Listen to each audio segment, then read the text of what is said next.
আদিকালে মানুষ পশুর প্রতিটি অংশ ব্যবহারের চেষ্টা করত। মাথার মাংস, জিহ্বা এবং মগজ অত্যন্ত পুষ্টিকর হওয়ায় এটি নেতাদের বা বিশিষ্ট অতিথিদের পরিবেশন করা হতো। ঐতিহাসিকভাবে গরুর মাথা মাটির নিচে গর্তে দীর্ঘক্ষণ ভাপিয়ে রান্না করা হতো, যা বারবাকোয়া নামে পরিচিত। এটি বর্তমানে আধুনিক ওভেনেও তৈরি করা হয়। পশ্চিম নরওয়েতে ভেড়ার মাথা পুড়িয়ে লবণ দিয়ে এবং ধোয়ায় শুকিয়ে খাওয়ার রীতি রয়েছে। এটি একসময় দরিদ্রদের খাবার হিসেবে পরিচিত থাকলেও 1970-এর দশক থেকে আভিজাত্যের খাবারে পরিণত হয়েছে। সেখানে ভেড়ার মাংস বা ভেড়ার মাথা রান্নার সময় পশুর ঠোঁট কুঁচকে হাসির মতো আকৃতি ধারণ করে বলে একে স্মাইলি বলা হয়।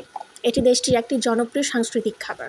স্পেশালি বলছি দক্ষিণ আফ্রিকার স্মাইলি। দক্ষিণ এশিয়া, বিশেষ করে কোরবানি ঈদের সময় গরু বা খাসির মাথা দিয়ে বুটের ডাল রান্না বা ঝাল ভুনা করার দীর্ঘ ইতিহাস রয়েছে।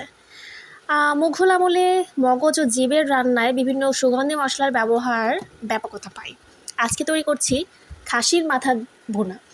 আর এই খাসির মাথার পরিবর্তে আপনি চাইলে গরুর মাথাও নিতে পারেন। এখানে আমি সমস্ত মশলাপাতি দিয়ে দারুণভাবে মিক্স করে নিলাম। আর এভাবে একটু রান্না করে দেখবেন, আপনারা বিশ্বাসই করতে পারবেন না এটি কতটা মজা হবে। এরপর ভালোভাবে কষানোর জন্য সামান্য একটু পানি অ্যাড করেছিলাম। আর পানিটা যখন একদমই শুকিয়ে আসবে সে পর্যন্ত অপেক্ষা করব, ঢাকনা দিয়ে ঢেকে কিছুক্ষণ রান্না করব। রান্নার একদম মাঝ পর্যায়ে দেখবেন যে যখন এটি পানিটা শুকিয়ে আসতে শুরু করবে, একটু লেগে আসবে, ঠিক সে পর্যায়ে এখানে আমি পরিমাণ মতো পানি অ্যাড করে দিচ্ছি। আগে একটু নাড়াচাড়া করে দিচ্ছি যাতে দেখি অবস্থাটা কতটুকু কী অবস্থা। তো যাই হোক, এরপর কিন্তু দেখতেই পাচ্ছেন অলরেডি ঘ্রাণ আসতে শুরু করেছে। এরপর পরিমাণ মতো পানি দিলাম সিদ্ধ হওয়ার জন্য। আপনারা চাইলে একটি ঝোল আকারেও খেতে পারেন।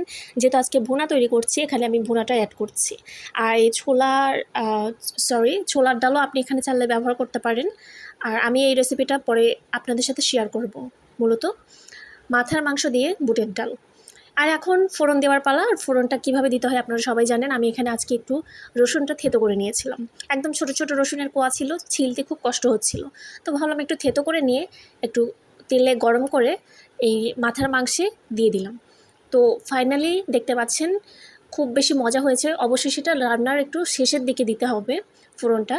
এরপর আপনি চাইলে এটি সুন্দর মতো পরিবেশন করতে পারেন। আর চাইলে আর একটু গরম মশলা কিংবা একটু ভাজা জিরা গুঁড়ো ছিটিয়ে দিলে কিন্তু মন্দ হয় না।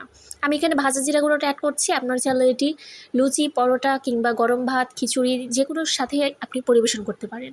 এরপর ঢাকনা দিয়ে ঢেকে অপেক্ষা করব ঠান্ডা হওয়া পর্যন্ত। এরপর দেখবেন ফাইনাল লুকটা কেমন হয়েছে। দেখতে কিন্তু আকর্ষণীয় লাগছে। আপনারা কিন্তু অবশ্যই পাশে ট্রাই করবেন। আর স্পেশালি পরোটার সাথে খাওয়ার চেষ্টা করবেন। নান হলেও কিন্তু মন্দ হয় না। কেমন হয়েছে জানাতে ভুলবেন না।